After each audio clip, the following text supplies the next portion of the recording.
Bom, gente, então sejam bem-vindas, bem-vindos para a palestra desse tema super importante, que a gente adora falar, né? Ciclo menstrual na perspectiva do Ayurveda.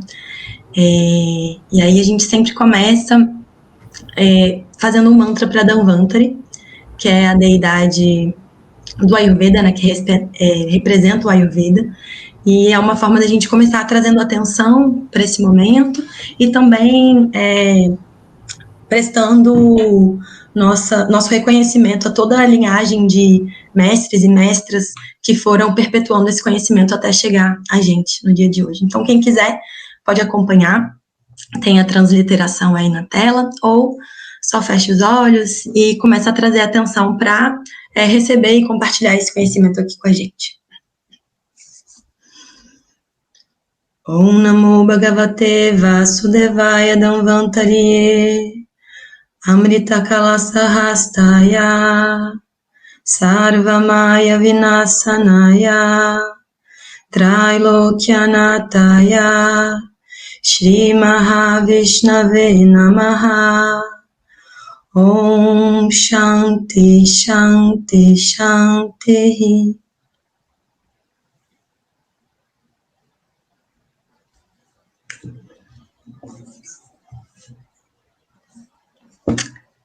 Bom, acho que agora a gente pode começar. E aí eu vou começar fazendo uma contextualização para a gente começar a entender e exercitar um pouco mais a mente sobre como a gente deve olhar para a saúde ginecológica quando a gente pensa saúde ginecológica na perspectiva do Ayurveda. Então, tem esse desenho aí na tela para quem está vendo, que no círculo maior tem saúde e bem-estar geral do indivíduo, né, da mulher e das pessoas menstruantes, e dentro desse círculo, saúde ginecológica. E o que isso quer dizer? Isso quer dizer que a saúde ginecológica, ela depende diretamente da saúde como um todo da pessoa. Isso, num primeiro momento, pode parecer, nossa, claro, muito óbvio, mas nos dias atuais, quando a gente pensa muitas vezes na abordagem da medicina alopática e convencional, muitas vezes as pessoas chegam em consultório apresentando alguma queixa ou alguma questão de saúde ginecológica e nada mais é investigado a não ser aquela região, né, os órgãos ginecológicos e as questões presentes ali especificamente. Para o Ayurveda não é assim que funciona quando a gente pensa sobre saúde. Quando a gente pensa a respeito de saúde no Ayurveda, a gente entende todo o organismo, né, mente, corpo, todos os tecidos, como parte importante, crucial e determinante na saúde daquela parte que a gente está olhando. Então, se a gente está olhando para a saúde ginecológica, vai ser extremamente necessário a gente olhar para como está o sono, a alimentação, né, que a gente chama de ahara, dinacharya, que são as práticas de rotina saudável, ritucharya, que são as práticas ligadas a cada estação do ano, porque tudo isso que a gente faz no nosso dia a dia é aquilo que nos constitui e forma a nossa saúde, né, o nosso corpo, a nossa mente, o nosso corpo sutil, fisiológico. Então, isso tudo é importante ser levado em consideração quando a gente vai olhar a saúde a partir do Ayurveda. Eu estava assistindo a palestra de hoje de manhã do Dr. Somit Kumar e eu achei legal, ele estava falando sobre envelhecimento, né, longevidade, e ele falou bastante sobre isso, né, sobre como os rituais são importantes para manter a saúde como um todo. E como muitas vezes nos tempos de hoje, né, nos tempos contemporâneos e modernos, às vezes a gente só quer uma pílula para acabar com aquela questão, acabar com aquele problema, quando na verdade, na perspectiva do Ayurveda, a gente sempre tem que buscar a causa. O que está causando esse desequilíbrio, essa questão ginecológica ou essa questão na saúde do ciclo menstrual, né? E no geral, o que está causando pode ser alguma coisa que está inserida nos nossos hábitos diários, pode ser também a ver com alguma questão da nossa constituição primária, né, genética, mas com certeza vai estar sendo ali potencializada pelos nossos hábitos diários. Então, é imprescindível, quando a gente vai pensar sobre saúde ginecológica, pensar sobre saúde de forma geral.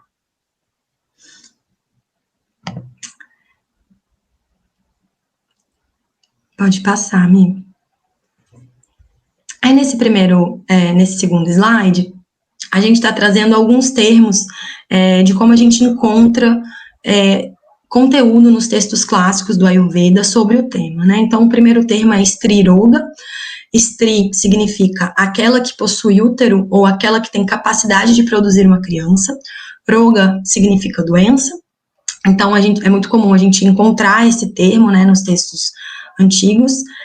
Prasuti Tantra, que é obstetrícia, né, a gente poderia traduzir como obstetrícia, e Garbhachaya, que é como é chamado útero, ou espaço aonde é acomodado o feto ou a nova vida, né? Então, são esses os termos que a gente, em geral, vai encontrar como link, referência e caminho para ir buscando os conhecimentos a respeito da saúde ginecológica, né, saúde da mulher e de pessoas menstruantes, saúde do ciclo menstrual. Um adendo que eu acho que é importante fazer, né, uma contextualização também, que esse primeiro termo aí, né, Stri, ele já dá muitas dicas de como o tema é tratado dentro do Ayurveda.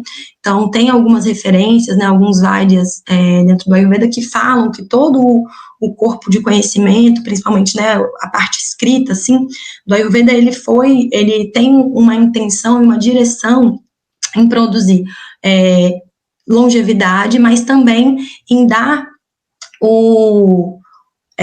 condições necessárias para que se possa gerar descendentes saudáveis, né? Então, tem toda uma parte do Ayurveda muito dedicada a entender como se preparar para uma concepção, como se preparar para uma gestação, como se preparar, como seguir durante toda a gestação, porque é uma parte muito importante. E também foram textos, né, escritos entre 3 e 5 mil anos atrás, em sua maioria por homens, e para homens, né? Então, claro que tem um recorte machista em muitas vezes, então traz aí muito recortado como o papel da mulher, né, ou da pessoa com útero, como um papel reprodutivo, né, apenas. Não é um conteúdo tão fácil da gente achar, então muitas vezes é difícil da gente encontrar as referências sobre saúde da mulher e pessoas que menstruam, sobre saúde ginecológica nos textos antigos.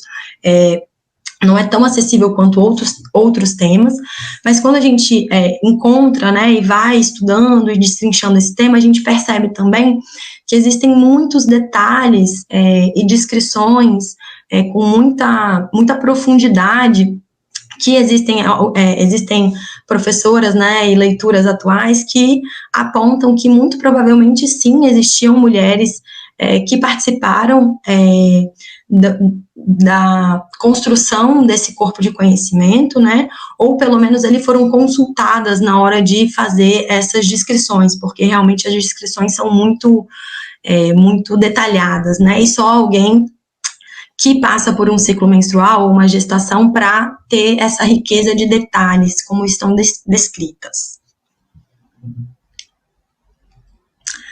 E aí, um primeiro ponto bem importante para a gente falar sobre saúde do ciclo menstrual é falar sobre a Pana Vayu.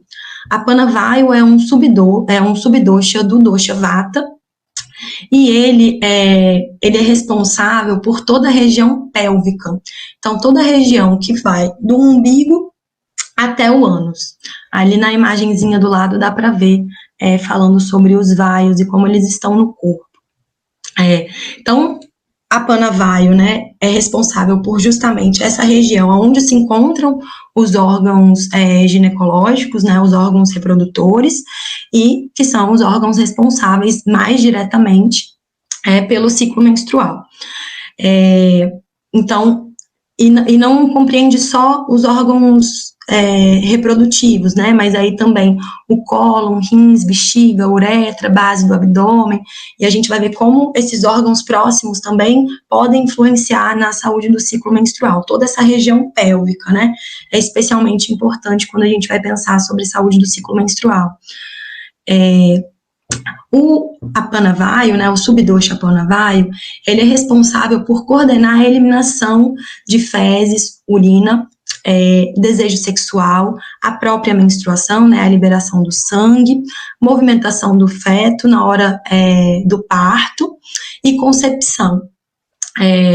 Então, ele está diretamente ligado a esse movimento dentro do ciclo menstrual, né, em todas as fases do ciclo menstrual. E a gente pode visualizar, sim, exatamente como a gente percebe e experimenta, né, a Panavaio, sempre na direção descendente. Então, eliminação de fezes, eliminação de urina e, da mesma forma, eliminação do sangue menstrual. Então, esse movimento de liberação, esse movimento descendente da eliminação do sangue menstrual, ele é responsável e coordenado pelo subdosha Panavaio. Então, é muito importante a gente pensar quais são os cuidados necessários para manter esse subdosha em equilíbrio, né? Porque isso vai estar relacionado diretamente à saúde do ciclo menstrual. Então, a Panavaio deve ser tratado com muito carinho. E aí, como que a gente pode pensar, né, em como a gente deve tratar a Panavaio, ou que tipo de práticas mantém a saúde de a Panavaio? Então, excesso de exercício gasta a pana, e falta de movimento bloqueia a Panavaio. Então, é importante a gente manter, né, umas práticas de atividades físicas, movimento da região, para o movimento de a Panavaio funcionar de forma regular, e também evitar excesso, porque isso pode gerar um desgaste dessa região. A mesma forma, a gente deve prestar muita atenção em supressão das necessidades naturais. Então, supressão de segurar para fazer xixi, segurar para fazer cocô, isso pode desgastar e afetar o equilíbrio e o movimento saudável de a Panavaio.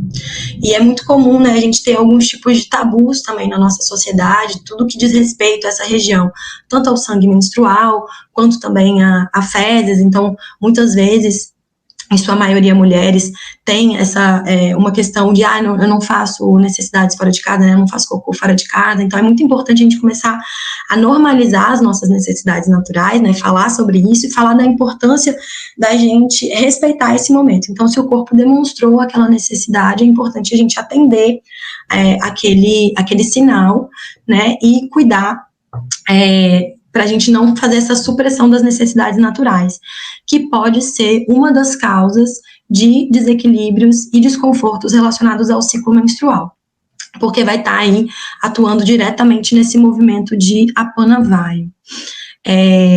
Muitas vezes a gente acha que também esses outros subdoshas, né, de vata, eles funcionam completamente em separado, mas funcionam todos em conjunto, né, e se influenciam.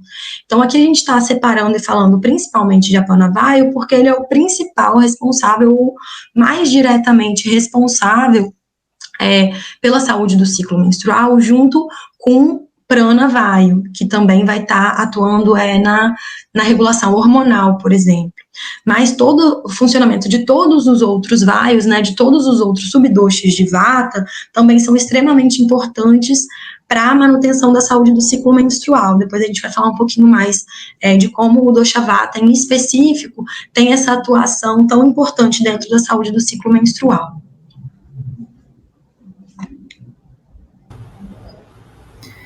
E lembrando também que o vata, existem as descrições das doenças ginecológicas nos livros clássicos, e eles descrevem 20 doenças, né? E elas são um pouco diferentes das que a gente conhece, né? Então tem características um pouco diferentes, mas a gente consegue estabelecer várias relações. E dessas 20, 16 das doenças têm presença de vata, ou têm origem em vata, né? Então a importância da gente cuidar desse vata para não evoluir para outras doenças, né? Aí a gente vai falar um pouquinho agora da parte fisiológica também, né? Continuando a gente começou com a pana, agora a gente vai falar dos shrotas, que são os canais do nosso corpo, né? O corpo, a gente tem uma diferenciação, né? Do corpo da mulher, ou da pessoa que menstruou, ou do corpo do homem, da pessoa que não tem útero, né? A gente vai ter 3 shrotas a mais do que o corpo que não tem útero, né? Então, existe uma complexidade muito maior aí no corpo com útero, né? Então, a gente vai ter 3 canais diferentes, né? Os shrotas são canais do nosso corpo, então a gente tem diversos canais, né? Para quem ainda não é do Ayurveda, não está familiarizado com esses termos, São canais, a gente tem canais, por exemplo, canais das fezes, canais da urina, canais de transporte do prana, canais de transporte do alimento, canais musculares, né? Então, a gente tem diversos canais. E a gente vai ter o Artava-Varra, que vai ser o que é relacionado, né? A gente tem o Artava-Varra na mulher e o Shukra no homem, né? O pessoa sem útero. Então, o Artava-Varra vai compreender os ovários, as tubas uterinas e o suprimento sanguíneo. E a gente tem o Rajya-Varra, que vai compreender o útero, o colo do útero, a vagina e o sangue menstrual. O Artava-Varra, ele faz parte dos shrotas, os canais, que permanecem dentro, que são internos no nosso corpo, né? O Rajya-Varra, ele faz parte dos canais que se abrem para fora, né? Que tem uma passagem que sai, né? Então, é o canal responsável pela menstruação, né? Então, ele vai ter uma porta de saída, né? E a gente tem 2 Stanya-Varra também, que são os canais responsáveis pela secreção, produção de leite materno, né? O Stanya-Varra, né? Esses canais do leite, eles também fazem parte desses canais que tem, que se abrem para fora, né? Que tem abertura para fora. Então, por isso o Rajya-Varra auxilia na eliminação do sangue e o Stanya na produção e secreção do leite materno, né? Esses canais, eles são responsáveis pela reprodução e pelo prazer também, né? Eles têm relação com isso. E eles estão intimamente relacionados com a pana, que a Hannah acabou de falar, né?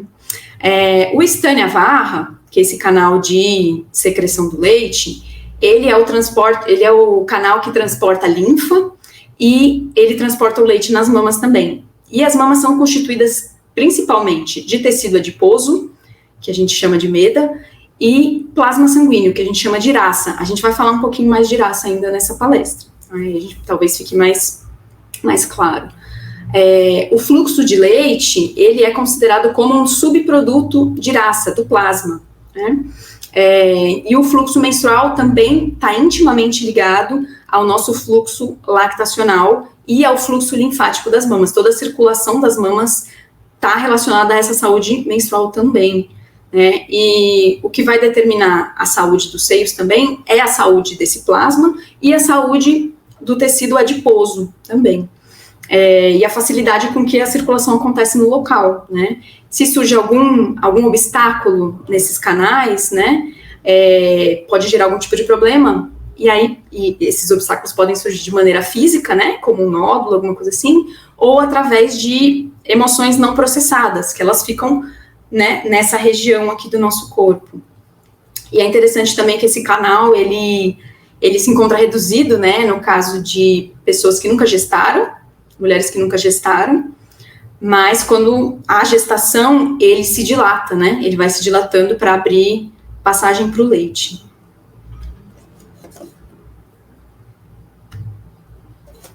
E a gente vai falar um pouquinho também sobre os pontos marma relacionados à saúde ginecológica, né? Os marmas são pontos de importância vital no nosso corpo. Eles geralmente são pontos, né, que existem uma intersecção muito grande de energia e uma intersecção muito grande física também de terminações nervosas. Então, são locais sensíveis, né, do nosso corpo. Por exemplo, uma lesão num ponto marma pode causar um dano permanente ao tecido ou pode ser até fatal, dependendo, né, da questão. Então, a gente vai ter como ponto marma o períneo. Então, por exemplo, é muito comum acontecer dano ao períneo na hora do nascimento do bebê, né? É uma coisa que pode acontecer. As tubas uterinas também são pontos marma, né? Elas têm papel vital no transporte do óvulo. Então, a infertilidade muitas vezes tem relação com um bloqueio nessas tubas, né? Uma falta de movimento nessas tubas. Os 2 ovários, que também são pontos marma, né? Então, pode haver uma ruptura no ovário, por exemplo, causando algum dano, ou algum distúrbio durante a gestação, né? Isso são coisas perigosas, né? Porque são locais dessa concentração de terminações nervosas. E aí a gente tem o reto, o ânus, a uretra, os 2 uréteres, ione. Esse termo ione é usado nos clássicos do Ayurveda referindo-se a todo o sistema reprodutivo, mas também a alguns órgãos específicos, individuais, né? Então, a Ione é usada às vezes meio generalizada, né, para denotar vários órgãos do nosso sistema sexual. E a bexiga também, né? Então, com isso, com esses conceitos dos canais e dos pontos marma, a gente pode entender que essa biologia, né, é muito mais complexa de tratar, porque existem muito mais fatores, né, para serem observados, né? E qualquer dano a esses pontos marma específicos aqui que a gente falou, podem causar dor intensa, esterilidade, podem causar dispareunia, que é a dor durante a relação sexual, podem causar períodos anovulatórios, né, sem ovulação, amenorreia. Então, eles são pontos delicados, né, pra gente cuidar.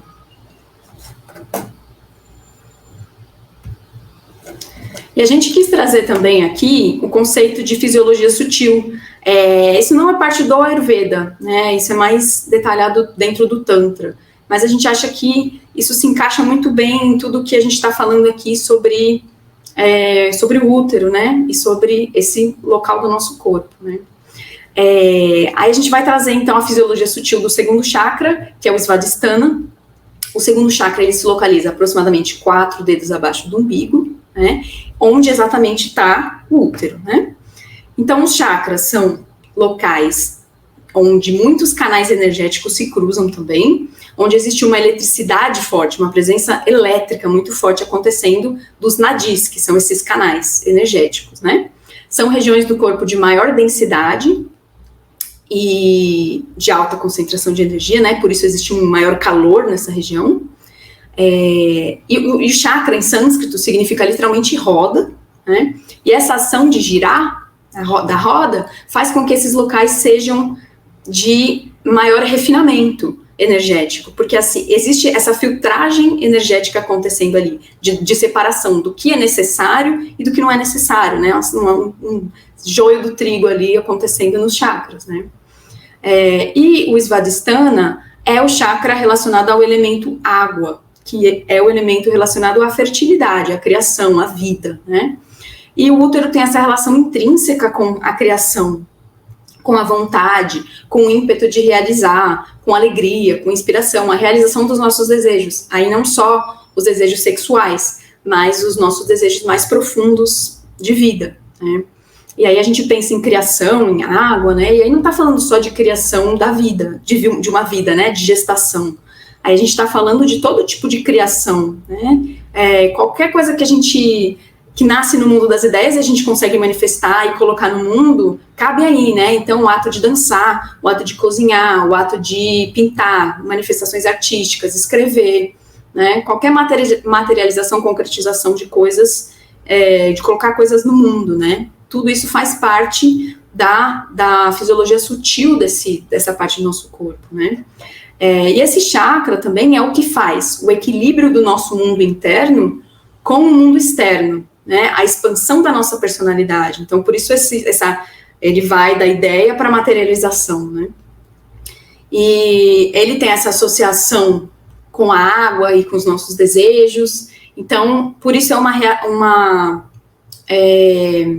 região do corpo que é muito afetada pelas emoções. Então, onde existe água, né, existe uma movimentação, né. Então, é muito comum ser uma região de muita somatização, onde a gente somatiza muitos problemas ali, né. E é uma região que tem uma presença forte aí de dor e prazer, né, tem essa dualidade, né, presente. É também um chakra ligado à lua, e a lua tendo essa relação também profunda com as águas do nosso corpo, com os nossos ciclos, nossos líquidos, né. E a gente entende como maneira de equilibrar esse chakra seria comer de uma maneira saudável, equilibrada para cada pessoa, né, então a alimentação é importante para esse chakra. Dormir um número de horas adequado é importante para esse chakra também. Uma relação equilibrada com o sexo é importante. E aí, também além, uma relação equilibrada com o próprio corpo, né, porque muitas das questões que aparecem nesse chakra têm relação com somatizações e traumas que a gente trouxe, né, que a gente passou com o nosso corpo, né, com questões com o nosso corpo. E aí a gente vai falar um pouquinho sobre o sangue menstrual também, a formação do sangue menstrual. O sangue menstrual, ele é composto dos datos, dos tecidos, rasa e racta. Os datos, né? O que são os datos? São tecidos do nosso corpo que sustentam e constroem o nosso corpo, né? E eles são formados como resultado da nossa nutrição, do processamento dos alimentos no nosso corpo, né? A saúde desses tecidos vai variar conforme o alimento que a gente come, conforme a quantidade que a gente come, os horários que a gente come, a potência do nosso Agni, né, da nossa digestão, a capacidade de transformar, de digerir, de assimilar nutrientes. E da saúde desses tecidos, de uma forma geral, vai depender a nossa imunidade, nosso vigor, a nossa vulnerabilidade ou não para doenças, né? E então, o sangue menstrual, ele é composto de rasa e racta, que vão se formar raja no útero, tá? Rasa, o que é o rasa? É o que a gente chama... O Ayurveda explica um pouco diferente, né, o sangue, né? Ele diz que o sangue é composto de rasa e racta. Então, plasma e o sangue, de fato, né? Então, o rasa é o líquido sólido e incolor, né, fluido, e ele é responsável pela nutrição dos outros tecidos. Então, ele é o primeiro tecido que vai nutrir os outros tecidos, vai nutrir os músculos, a gordura, a medula óssea, os ossos e os órgãos sexuais no final do processo. Então, rasa a gente também chama de rasa essência dos alimentos, né? Então, a essência dos alimentos é transformada e dentro da gente se transforma nesse plasma sanguíneo. E esse rasa, esse tecido, é o que vai nutrir os nossos órgãos sexuais, tá? Ele tem uma característica que a gente chama de sálmia, que é uma similaridade em natureza à lua e à água, né? Então, ele tem características de frio e de umidade, de aquoso, né? A menstruação e o leite materno são considerados como subprodutos desse rasa, desse tecido, né? Eles vêm a partir dele, nascem a partir dele. E aí esse rasa, esse tecido, quando ele chega no fígado, né? Quando a gente pensa na formação dos tecidos, talvez seja um pouco complexo para quem nunca teve contato com isso. Mas, quando esse rasa chega no fígado e no baço, ele vai ganhar uma coloração vermelha, se transformando no racta. E racta significa literalmente vermelho. Então, racta é a parte vermelha do sangue, a gente pode pensar, e rasa é a parte branca, então os glóbulos brancos e os glóbulos vermelhos, a gente pode estabelecer essa relação, né, a diferença entre os dois. E o racta vai ter características diferentes de rasa, né, o racta vai ser agneia, vai ser quente, vai ter potência quente. E o racta é o que transporta o oxigênio para as nossas células, o que ele tem uma grande relação, uma grande importância para a circulação e a circulação de prana, né, no nosso corpo também. E como esse racta se forma no fígado e baço, esses órgãos são de extrema importância para a saúde menstrual, quando a gente vai pensar. Então, frequentemente, a gente tem que olhar para o estado desses órgãos quando a gente atende uma pessoa com alguma questão menstrual. O racta também está relacionado à imunidade, está relacionado ao viço da nossa pele, ao brilho nos olhos, à longevidade, ao entusiasmo. E aí, juntos, eles somados, vão se formar raja, né, que é o nome que a gente chama a menstruação no Ayurveda, né, e raja vai significar combinação que dá vida e energia a algo, né. A função de raja é eliminar o óvulo não fertilizado e preparar o útero para o próximo ciclo. Então, se a fertilização não ocorre, o endométrio vai sangrar e vai culminar na menstruação, né? Então, esse raja é ultra nutritivo, né? Então, ele é formado do fluido nutritivo, da energia e, né, ele é a junção dessas duas coisas, né? Então, esse conceito que se tem de que o sangue é sujo, que o sangue é impuro, não faz sentido, né? O sangue é um fluido muito nutritivo, muito forte e muito poderoso.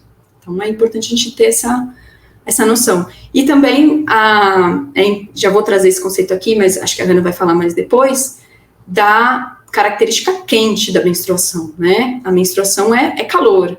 É um calor que a gente elimina pelo sangue mensalmente, a gente que menstrua, elimina pelo sangue todo mês. Né?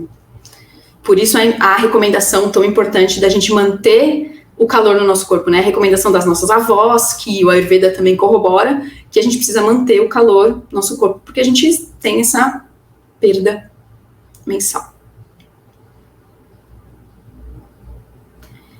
E como deve ser um fluxo saudável, né? O que o Ayurveda diz que é um fluxo saudável? Né? A duração do ciclo deve ser de 22 a 35 dias, que é o considerado mais normal, né?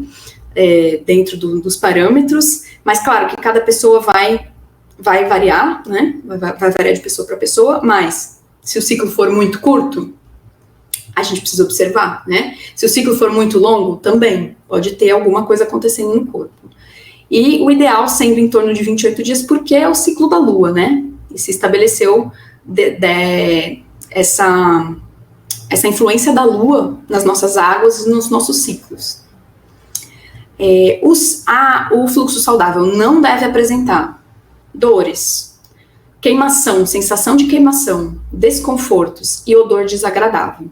Então, sentir dor é um sinal que alguma coisa no corpo não está legal. É comum sentir dor, mas não é normal. Né? A gente não deve normalizar esse sofrimento, essa dor. Então, sempre que existe presença de dor, a gente olha para tentar entender o que está acontecendo com aquele corpo, né? Sensação de queimação também, eu li essa descrição e eu não entendia muito bem, até uma vez que eu atendi uma pessoa que relatou que sentia queimação durante a menstruação, ela sentiu uma sensação de queimação no corpo inteiro, sentiu o corpo inteiro em chamas, assim, pegando fogo. Então, isso também não tá legal, né? E odor desagradável. O odor, muitas vezes desagradável, que aparece, é devido aos absorventes descartáveis, né? O sangue menstrual mesmo, ele tem cheiro de sangue, tem cheiro de ferro, né? Ele não vai ter um cheiro desagradável. Agora, se você não usa o absorvente descartável, ou a pessoa, né, não usa um absorvente descartável, e ainda assim tem um cheiro desagradável, também é um ponto a ser observado, né? A cor desse sangue deve ser um vermelho brilhante, cor de sangue de coelho. Isso é como está escrito nos textos, tá? Eles colocam vários tipos de vermelho para a gente entender qual o vermelho que é, né? Então, por exemplo, se o sangue, por acaso, está preto, né? Então, a gente precisa... a gente entende que existe um desequilíbrio acontecendo. O sangue deve ser líquido e deve ser sem coágulos. Então, é importante observar também se existe essa presença de coágulos, né? E se existe é porque também não existe uma fluidez ou alguma questão circulatória, alguma obstrução. Então, deve ser assim. A quantidade de sangue, eles recomendam, né? Eles dizem que deve ser de 4 Anjali. Anjali é uma unidade de medida, sendo que um Anjali representa a quantidade de líquido que cabe na palma das mãos em conchinha, assim, né? E aí, para cada pessoa, isso vai variar, né? Dependendo do tamanho da mão. E eles dizem que, nos textos, que a quantidade de um ciclo menstrual deve ser de 4 vezes essa mãozinha aqui. Mas isso também é uma coisa bem variável, né? É uma coisa bem... a gente não vai, obviamente, colocar o sangue aqui para medir, né? Mas a gente deve se autorregular, ou se a pessoa que a gente está atendendo também, por nós, né? Para verificar esse aumento ou essa diminuição.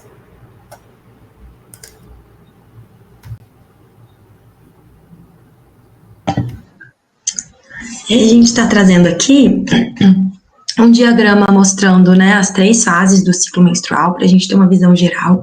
Então, tem aí a fase menstrual, que a gente chama de Radha Kala, no Ayurveda, depois a fase de pré-ovulação e ovulação, Rutu Kala, e depois a fase pré-menstrual, Rutavate Kala. Isso tudo que a gente está falando aqui, como a Milena estava apontando antes também, é importante a gente pensar que são sempre parâmetros, né? Então, parâmetros e balizas para a gente ter mais ou menos uma ideia de como é considerado um ciclo menstrual saudável, equilibrado.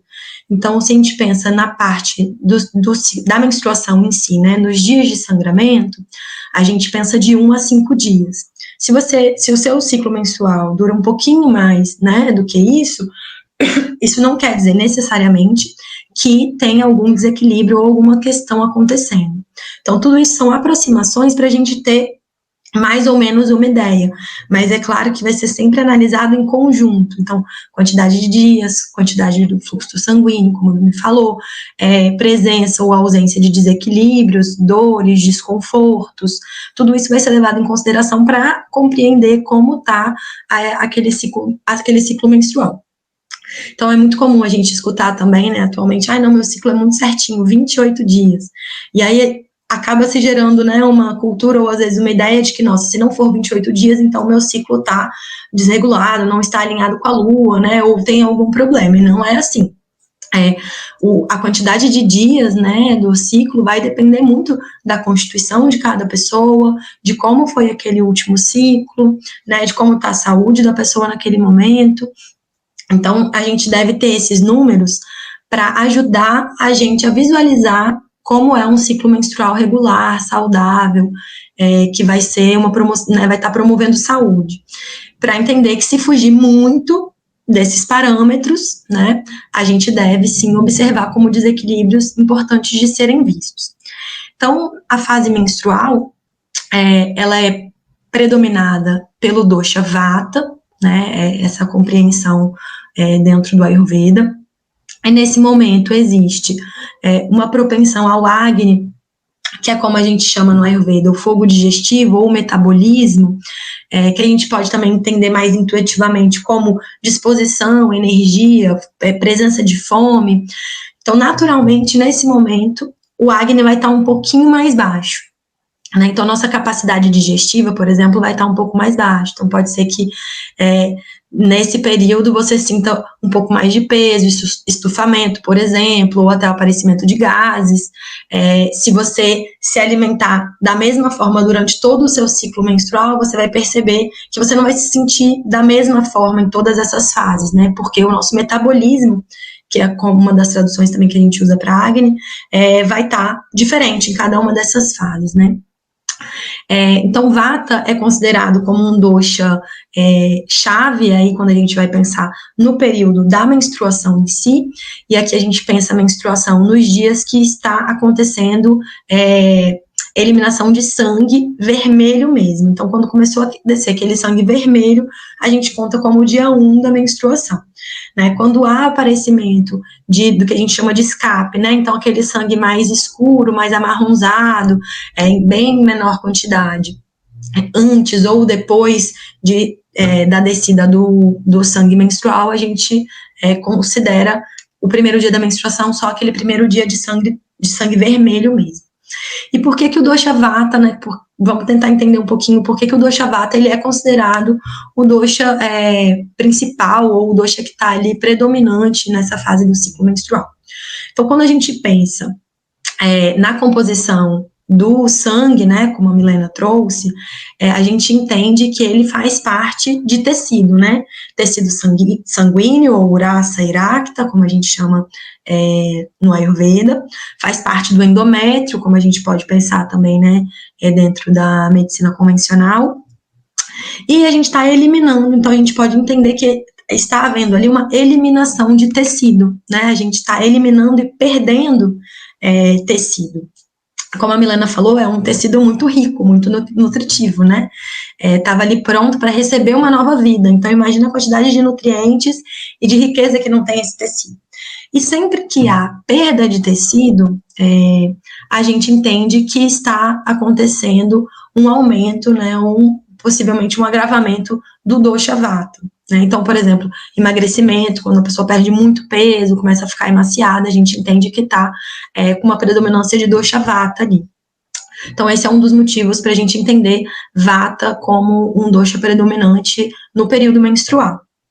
O outro motivo é, como a gente já falou lá em Apana Vayu, essa região pélvica ser coordenada, né, a sua funcionalidade, a sua fisiologia ser coordenada pelo subdosha Apana Vayu, né, que é responsável quando a gente pensa em Vata, né, quem já está aí mais familiarizado aí dentro dos estudos do Ayurveda, a gente pensa em movimento, né, então tem aí ar e éter presente dando movimento, e o momento da menstruação, né, é um movimento constante do sangue descendo, né, pelo canal ali vaginal.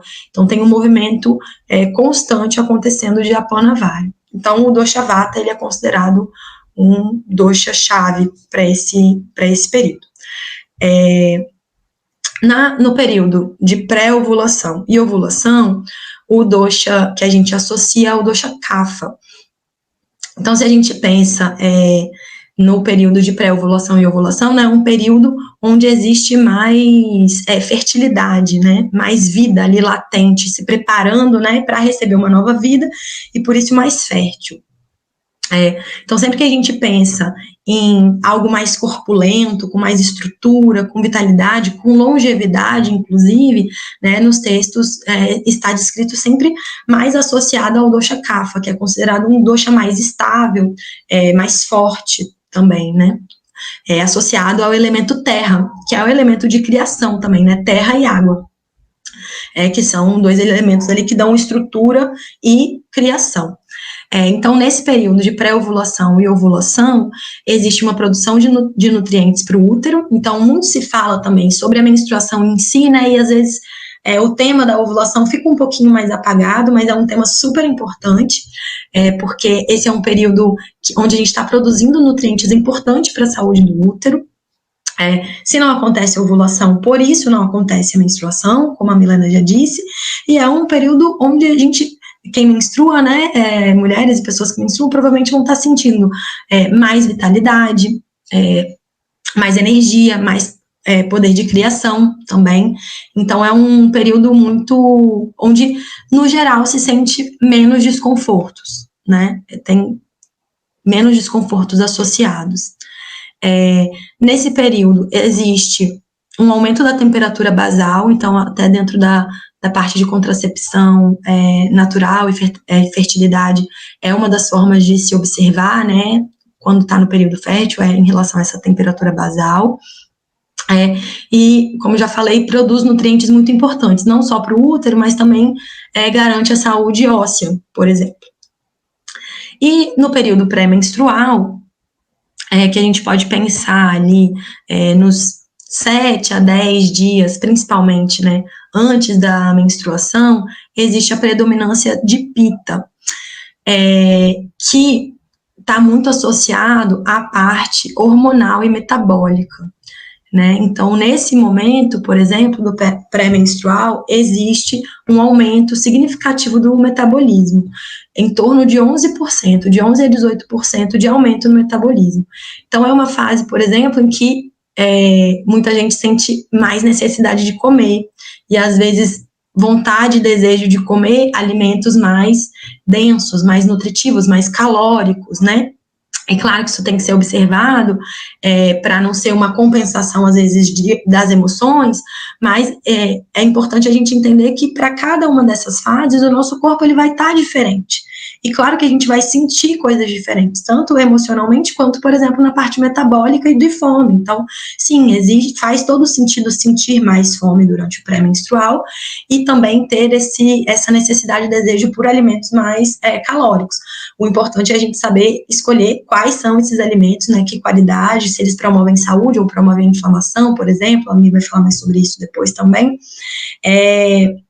para a gente entender e ir se mantendo com conforto durante essas 3 fases, né? Então, a gente pode entender que a média de dias de um ciclo menstrual completo é 28, mas muito comumente várias pessoas experimentam ciclos um pouco mais longos e outras pessoas uns ciclos um pouco mais curtos.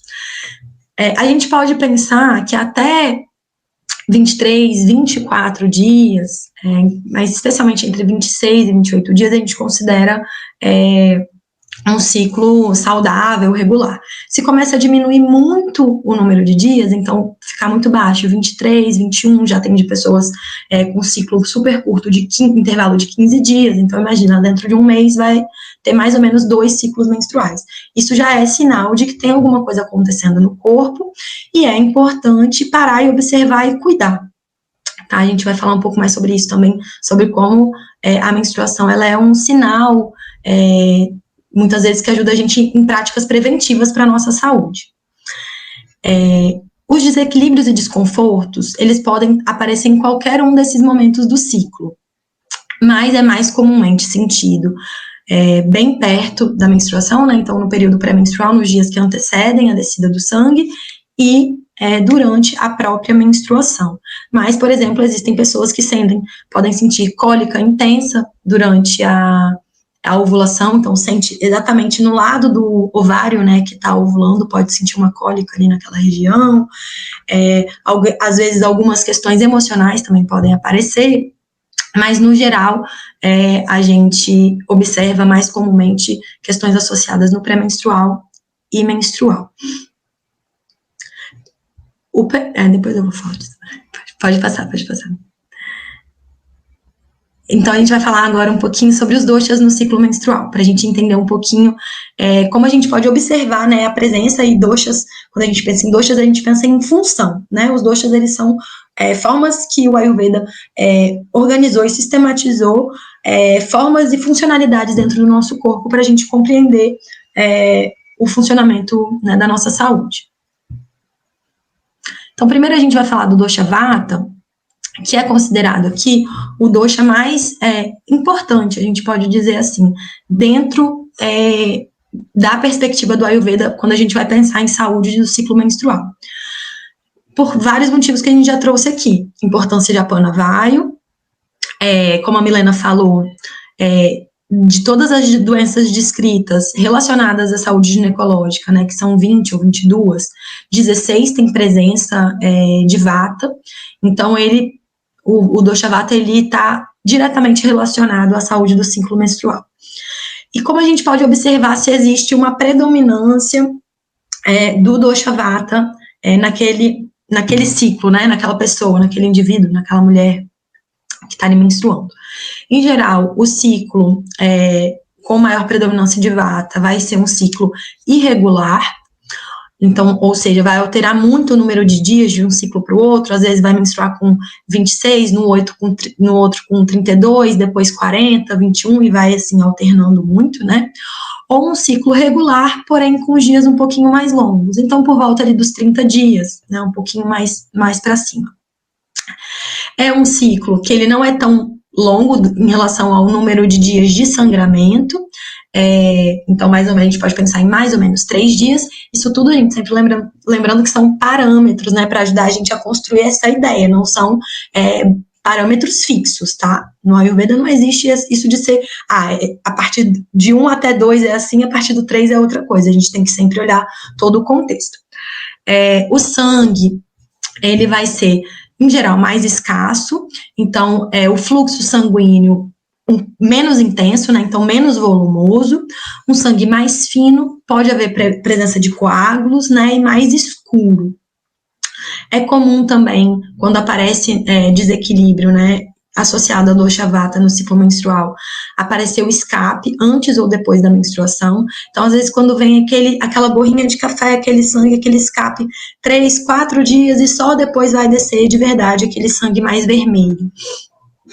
Isso representa uma dificuldade ali de liberação do sangue, né, assim como a cólica também tem a ver com essa dificuldade de liberar do movimento descendente de Apana Vayu, que está diretamente ligado à menstruação.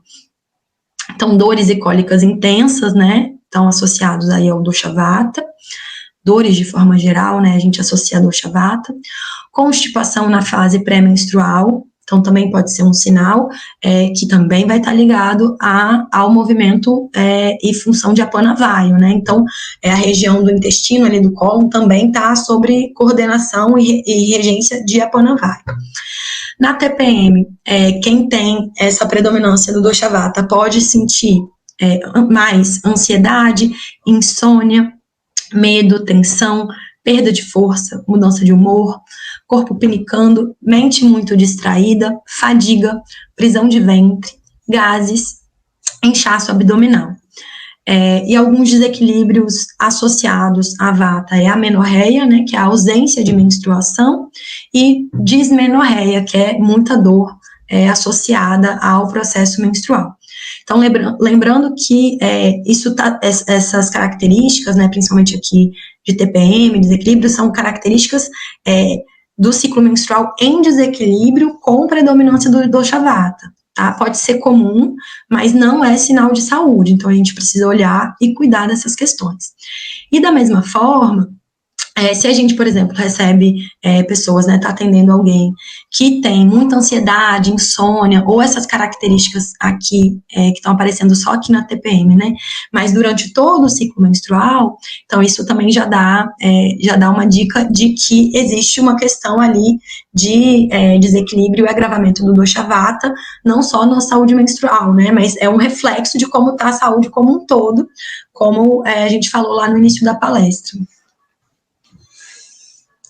Então, por o dosha vata ser o dosha mais presente em Ione, né, nessa região, e está muito intimamente ligado às questões de saúde ginecológica, ele é considerado um dosha chave para quando a gente vai pensar tratamento e cuidado do ciclo menstrual, tá?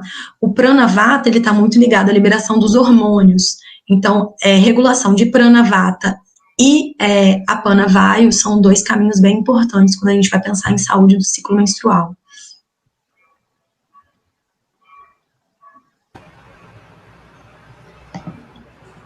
E o ciclo com predominância de Pitta, né, como a Hannah falou, não é nada estanque, né, e a maioria das coisas que a gente está falando aqui realmente é em relação a desequilíbrio, né, os sintomas de TPM, por exemplo.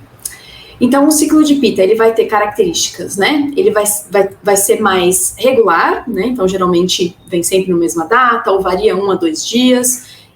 Não é considerado irregular se varia 1, 2 dias, 3 dias até. E vai ser um ciclo mais curto, então, muito comum, 22 dias, 23 dias, 24, né? O tempo de sangramento, de 5 a 7 dias. Então, a influência do Pitta vai ser maior, vai influenciar nesse fluxo maior, vão ser mais dias de sangramento.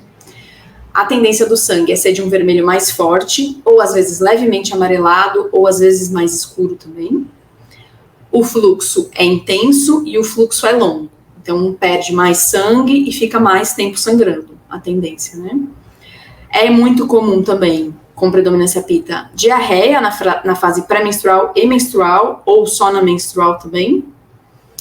Cólicas de intensidade média, e os sintomas de TPM associados são irritabilidade, desejo de comer, especialmente doce, sabor doce, né? Sensação de queimação na uretra, no estômago, no corpo, na cabeça, questões de pele, alergia de pele, acne, inflamações, seios doloridos, enxaqueca menstrual, corrimento, especialmente o corrimento amarelado, relacionado à Pitta. E alguns desequilíbrios associados são a menorragia, que é esse excesso de sangramento, e inflamações, questões inflamatórias do útero. O fluxo com predominância kapha vai ser de um ciclo mais regulado, então vai ser regular. O tempo médio de fluxo de 4 a 5 dias também. O kapha, como ele tem as características de maior estabilidade, o ciclo não vai ter muitas questões, né? Kapha não vai causar tantos problemas ginecológicos. Não que ele não possa estar implicado, né, nos problemas, mas ele poucas vezes é a causa, né? As questões de TPM são sensibilidade emocional, maior retenção de líquidos, inchaço, seios doloridos também, coceira vaginal, infecções bacterianas, a candidíase está relacionada também, mas está relacionada com os outros doshas também, rigidez nas costas, digestão lenta, o corrimento quando é branco é associado a kapha, sensação de cansaço, letargia, peso, náusea, enjoos, excesso de saliva. Então, são algumas questões associadas com esse pré de kapha. E E aí a gente pode pensar, né? O que pode trazer os desequilíbrios menstruais, né? De acordo com tudo isso que a gente falou, a gente trouxe aqui alguns pontos importantes para a gente observar, né? Então, a primeira coisa, né? Não que seja a primeira importância, mas todas são importantes, né? Uma dieta inapropriada. Então, uma dieta inapropriada em qualidade e em quantidade para cada pessoa, né? Então, cada pessoa vai ter uma necessidade diferente, vai ter uma alimentação diferente. Então, aí a falta de alimentos frescos na dieta, né? A falta de alimentos in natura, alimentação aí excessivamente inflamatória, com excesso de álcool, de carne, açúcar, cafeína, sal, fast food, excesso de gordura, né? Excesso de gordura saturada, alimentos ultraprocessados, os laticínios. Os laticínios têm uma influência bem grande na saúde do ciclo, especialmente porque por causa do estrogênio da vaca. Então, a gente acaba ingerindo o estrogênio da vaca e isso se soma ao nosso próprio estrogênio, né? Pode fazer piorar algumas questões menstruais. Baixo acne, então a digestão fraca, a capacidade de transformar os alimentos, a capacidade de transformar as emoções não está funcionando de maneira adequada, né? E aí a gente pode pensar também no funcionamento do intestino. Então, se o intestino não está funcionando adequadamente, esse estrogênio também não vai ser eliminado adequadamente pelas fezes e vai ficar em excesso no nosso corpo, tá? O acne é uma das questões mais importantes para tudo, né? Para tudo que a gente vai pensar no contexto do Ayurveda é o acne, né? Supressão do movimento de Apana Vayu. Hannah já explicou sobre a Apana, né? Então, tudo que suprime esse movimento natural, e inclusive a gente pode pensar a própria supressão da menstruação, o uso de pílula anticoncepcional, isso também suprime o movimento natural de Apana e do sistema hormonal como um todo, né?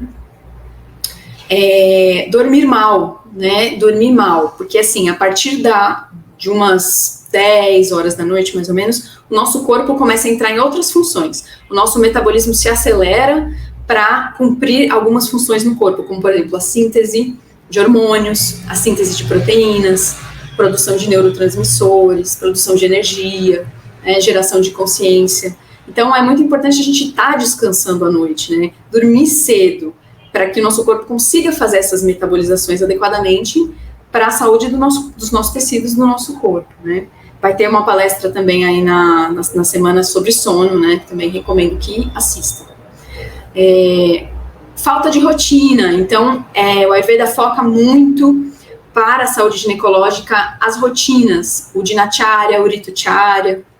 A gente também não vai entrar em detalhes aqui, né? Mas são de extrema importância, né? A Hannah já comentou também para a saúde menstrual.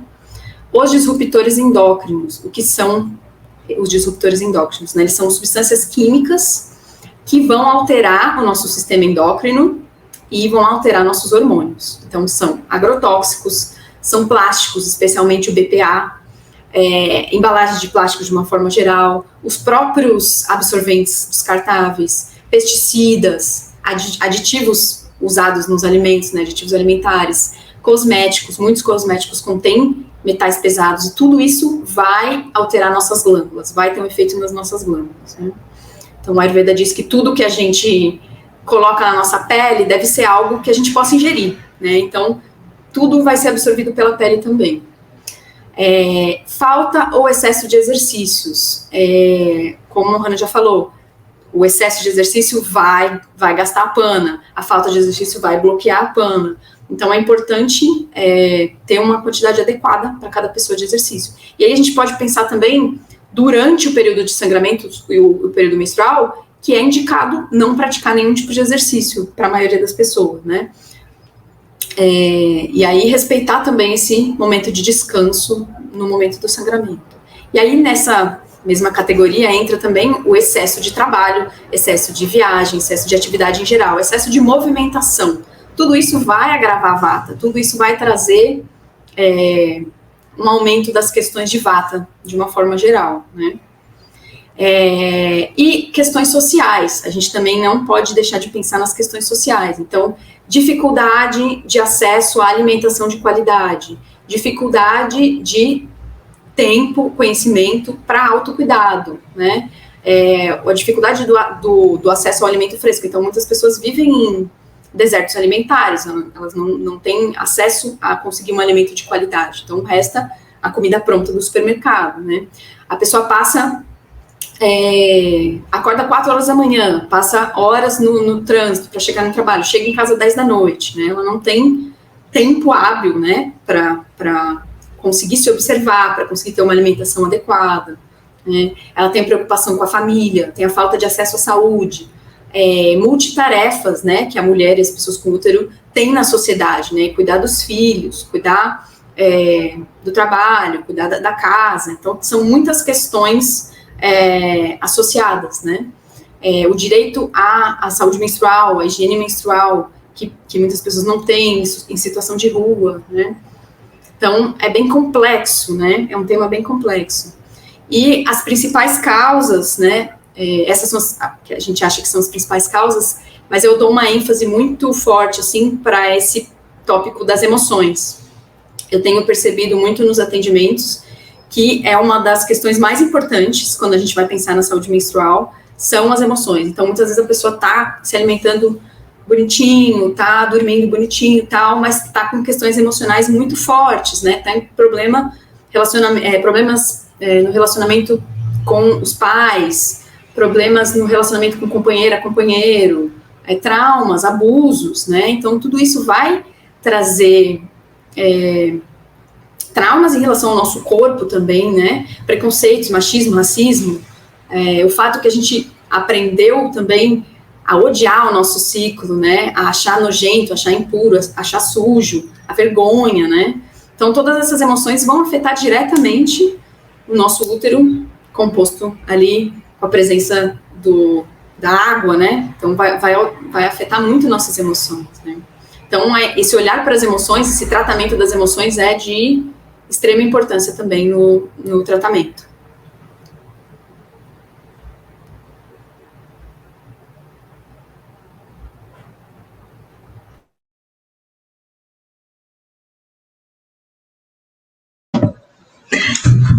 A gente vai falar agora um pouquinho sobre menstruação e longevidade. Eu acho esse tema muito legal porque até eu ir para a Índia junto com o Naradeva, né, com o Eric, para fazer a especialização em saúde ginecológica lá no AVP, eu nunca tinha escutado essa relação. E como a Milena falou, é muito comum, né, socialmente, a gente ser induzida a não gostar do nosso ciclo, né, a detestar a menstruação.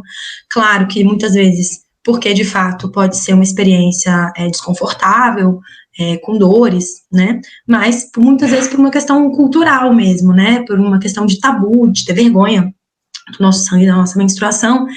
Então, acho muito importante também a gente começar a falar um pouco mais sobre as potencialidades e a importância, né, desse processo natural do nosso corpo. Então, o Ayurveda, ele faz um link diretamente entre menstruação e longevidade, né, porque se entende que a menstruação é um processo natural de limpeza do nosso corpo, né, ele está ali, claro, se preparando para receber uma nova vida, né, a partir da ovulação, mas sendo essa vida, a gestação, né, a concepção não acontecendo, esse sangue é eliminado. E dentro desse processo de eliminação do sangue, dentro desse processo da menstruação, acontece um período ali, um processo de limpeza. Junto desse processo da menstruação, acontece a liberação de ama, que no Ayurveda a gente chama, né, a gente pode traduzir como material não digerido, que para o Ayurveda, o acúmulo desse ama, né, o acúmulo desse material não digerido, é um dos principais fatores para o desenvolvimento de desequilíbrios e doenças. E também o excesso de calor do corpo. Então, é uma via que a gente perde calor, né? Então, como a Milena falou, durante esse período é sempre importante manter o corpo quentinho, também porque tem ali dosha vata predominante, né? Mas se entende que essa é como se fosse uma possibilidade de a gente estar eliminando um excesso mesmo de calor. Diferente para quem não tem útero, né? Para os homens, E aí eu lembro que um professor fez até uma associação, por exemplo, o maior aparecimento de calvície nos homens, né, que tem a ver com calor também no corpo, e até de uma temperatura corporal mais quente, né, então em geral os homens ou pessoas com pênis, elas sentem mais calor, né, porque não tem esse processo de eliminação natural de calor do corpo, como as mulheres e pessoas que menstruam têm. E esse processo ali mensal, né, ou a cada ciclo de menstruação, né, que é um processo de limpeza, está ligado a uma expectativa de vida mais alta. Então, quando a gente vai ver, né, a expectativa de vida de forma geral, mulheres e pessoas com útero têm uma expectativa de vida mais alta. Com certeza a gente deve olhar para isso também, levando em consideração questões socioculturais, né, que podem ser fator determinante para a questão de longevidade, expectativa de vida, mas o Ayurveda faz também essa ligação entre o processo de menstruação como um processo fortalecedor do nosso corpo. E aí uma outra possibilidade também, né, uma outra importância da menstruação e do ciclo menstrual é que o Ayurveda entende, né, dentro do Ayurveda a gente entende que o primeiro local onde aparecem os desequilíbrios nas mulheres e pessoas com útero é associado ao ciclo menstrual, então é associado à parte ginecológica, né, então primeiro momento que vai aparecer vai ser no ciclo menstrual, em geral de forma mais branda, de forma inicial, e dando assim a oportunidade da gente cuidar antes que se torne algo mais grave ou crônico. Então a gente pode entender principalmente o momento de pré-menstrual e menstrual como se fosse uma lupa de aumento para as questões que estão acontecendo no nosso corpo, né, na nossa fisiologia e na nossa parte emocional também. Então, quem menstrua sabe que muitas vezes no pré-menstrual a gente pode se sentir mais irritada, pode se sentir muito mais sensível a algumas questões, e claro que dependendo do nível isso realmente pode ser desconfortável e pode ser olhado como um desequilíbrio, algo a ser cuidado, mas em alguma medida isso também ali é um sinal de observar o que não serve mais pra gente, o que não está funcionando, uma oportunidade de impor melhor os nossos limites, né, daquilo que a gente não deseja ou daquilo que não nos faz bem, e às vezes no resto do ciclo a gente consegue passar, né, ai, tá, tudo bem, mas naquele momento a gente consegue perceber, cara, não tá mais dando. Então, nesse aspecto mais subjetivo, mas também num aspecto muito objetivo. Então, se todo pré-menstrual ou menstrual você sente uma enxaqueca muito forte, ou você sente muita cólica, ou alguma questão intestinal associada, isso pode, né, e muito provavelmente é um sinal de alguma questão que está acontecendo dentro do seu organismo como um todo, e que durante o resto do ciclo não fica tão palpável e perceptível, mas que nesse momento, por conta, né, a gente pode usar essa ideia dessa lupa, a gente consegue observar, e aí é uma oportunidade que a gente tem de cuidar, né, então é muito importante a gente não banalizar os desconfortos relacionados à menstruação, por mais comuns que eles sejam, né, cólica, por exemplo, acho que a gente pode considerar talvez uma questão associada mais comum. É muito comum, sim, mas é um sinal do corpo e pode, sim, ser cuidada. E aí, para fechar, a gente vai trazer pontos chaves para cuidar da saúde do ciclo, né? Que vai tendo relação com tudo que a gente falou até aqui. Então, mas a gente vai resumir e aprofundar um pouquinho alguns pontos. Dentro dos estudos de Stri Roga que eu fiz, né, nessa especialização lá com Naradeva, na Índia, lá no AVP, teve uma professora que ela trouxe 3 pontos como sendo os pontos principais na hora de cuidar do ciclo. Eu adicionei alguns outros, né, a gente adicionou alguns outros que a gente considera importante, mas os principais são considerados alimentação, então tem alguns trechos também nos textos clássicos do Ayurveda que menciona a alimentação como a fonte de toda e qualquer doença relacionada à saúde ginecológica, então a alimentação ela vai ter uma importância muito grande na questão de saúde do ciclo menstrual. Exercícios físicos também vão ter presença muito importante. E uma terceira recomendação, né? Então, é alimentação, exercício físico. Uma terceira recomendação que eles trouxeram muito lá no curso foi de pranayama, né? Que está mais ligado aí ao yoga. O Eric até falou aqui, eu acho que o Arjun vai falar amanhã sobre essa conexão entre Ayurveda e Yoga, mas que é uma prática que ajuda a regular pranavayu, que é responsável pela regulação e liberação hormonal. Então, a gente pode entender como uma ferramenta super potente e importante para a gente cuidar de questões relacionadas ao ciclo menstrual. E aí, alguns outros pontos, né, super importantes.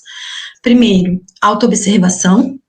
Então, para quem menstrua, é muito importante se observar as diferentes fases do ciclo e respeitar essas diferentes fases do ciclo. Então, a gente vive numa sociedade que é patriarcal, né, tem uma ideia de linearidade que não é compatível com o ritmo do nosso corpo, que é cíclico. Então, cada fase a gente vai ter diferentes necessidades, diferentes níveis de energia em relação à alimentação, sono, aos desejos do que a gente vai estar querendo produzir e fazer naquele momento, né, então em relação às atividades, como a Milena falou, durante a menstruação, para o Ayurveda uma recomendação muito crucial é o repouso. Infelizmente, a gente sabe que isso não é uma possibilidade, uma realidade para todas as pessoas, mas a gente deve pensar dentro dessa recomendação quais são as suas possibilidades, enquanto a gente, em conjunto, né, e socialmente, luta e batalha aí por algumas conquistas que respeitem mais a saúde da mulher e das pessoas que menstruam. Por exemplo, na Espanha, conseguiram aprovar um projeto de lei que garante licença menstrual, então garantindo assim esse repouso, né, essa possibilidade de repouso durante os dias da menstruação. Então, não passar por cima, que também encaixa com essa não supressão das necessidades naturais, né, então não passar por cima das necessidades que vão ser diferentes e apresentadas de formas diferentes a cada fase do ciclo. Então, identificar as possíveis mudanças nos hábitos diários, né, especialmente alimentação, exercícios físicos e sono, como a Milena também já destrinchou bem, priorizar o descanso menstrual, técnicas de manejo e cuidar durante o pré-menstrual. Então, o pré-menstrual, aí a gente pode pensar terapeuticamente falando, né, se você vai atender alguém e vai cuidar de alguma questão relacionada ao ciclo menstrual, a gente pode pensar nos 7 dias que antecedem a descida da menstruação, do sangue. Esse período vai ser um período bem chave, importante para aplicar algumas técnicas que vão já ajudar a atuar naquela menstruação que vem logo em sequência.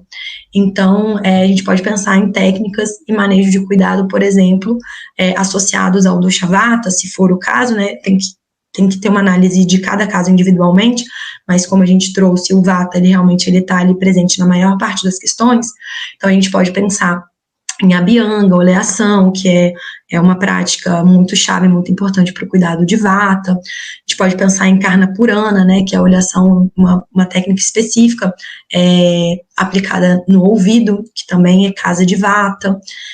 Nasya, né, aplicação de óleo nas narinas, ou próprio enema, que tem mais ligação com essa região de apana vayu, né, aplicado no cólon. E aí, como a gente já vem reforçando, atenção especial ao dosha vata, pranavayu e apanavayu, e aí recomendação e possibilidade de pranayamas também pode ser uma ferramenta bem importante e potente para cuidar de questões relacionadas ao ciclo menstrual, principalmente se tiver ligação com alguma questão hormonal.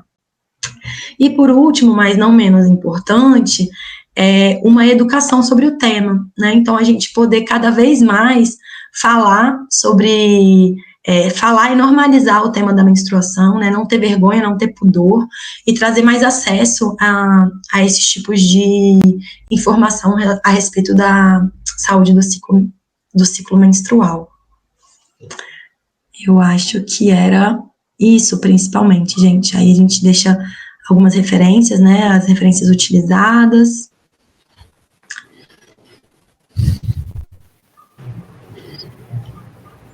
Oi?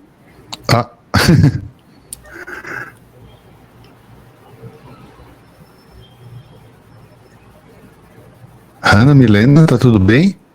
Oi, travou um pouquinho, mas voltou. Travou. Ah, tá. Tudo bem. Ficou em silêncio, eu falei, uai, o que será que aconteceu? Gente, a gente também quer convidar vocês, a gente vai dar um curso no Naradeva agora em junho, dia 24 de junho, cuidados para o ciclo menstrual, onde a gente vai conseguir aprofundar em mais temas, falar sobre todas as fases do ciclo, sobre desconfortos comuns, sobre conceitos base do Ayurveda também, para quem não é do Ayurveda também está convidada a fazer, a participar. Tá tudo no site do Naradeva, né? Sim, vai ser um curso presencial, então é bem legal também, né, ter essa oportunidade de trocar presencialmente, e é direcionado para todas as pessoas que têm interesse de conhecer e entender um pouco mais sobre saúde do ciclo menstrual na perspectiva do Ayurveda, tanto para pessoas já da área de saúde ou para a própria área do Ayurveda, como pessoas que têm interesse em ter esse conhecimento para si, né, para se cuidar e se observar. Então fica aí esse convite.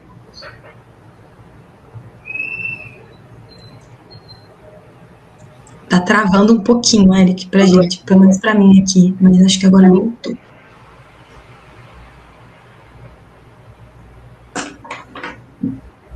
Voltamos? Voltou. Eu não sei se é eu ou vocês. Quem será? Eu tô vendo a sua imagem só travando. Então sou eu. Então vocês já deram o recadinho do seminário que eu não estava ouvindo.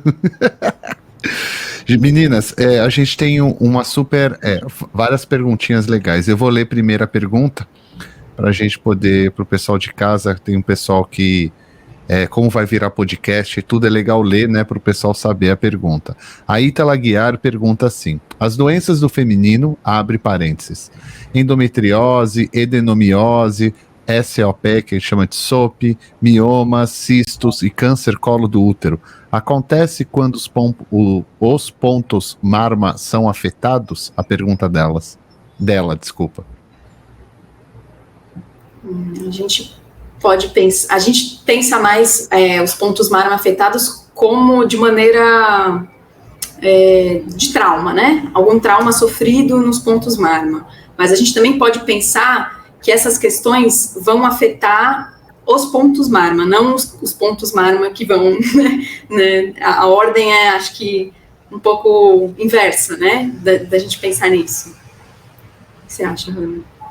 Sim, concordo. Acho que esses pontos, eles, como a Milena trouxe, né, eles são pontos chaves, essenciais, muito vitais, para a nossa saúde. Então, sim, se a gente tem doenças relacionadas ali na região onde ficam esses pontos marma, a gente pode pensar que existe alguma correlação. Mas como a Milena falou, em geral, a gente tem uma afetação do ponto marma mais relacionada a trauma, né? Algum impacto diretamente ali naquela região. Perfeito.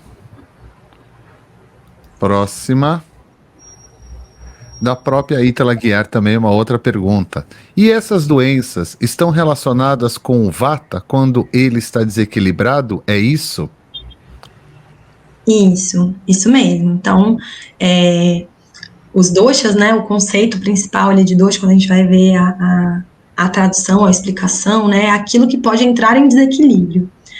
São funções do nosso corpo que, quando entram em desequilíbrio, a gente sente a partir de sintomas ou até desenvolvimento de doença.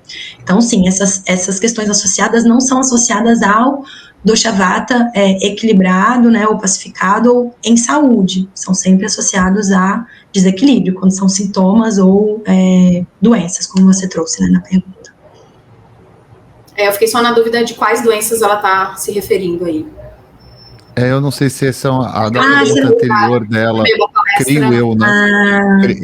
Eu entendi isso, eu não sei Pode vocês. ser. Não tinha associado, porque é a mesma pessoa perguntando, né?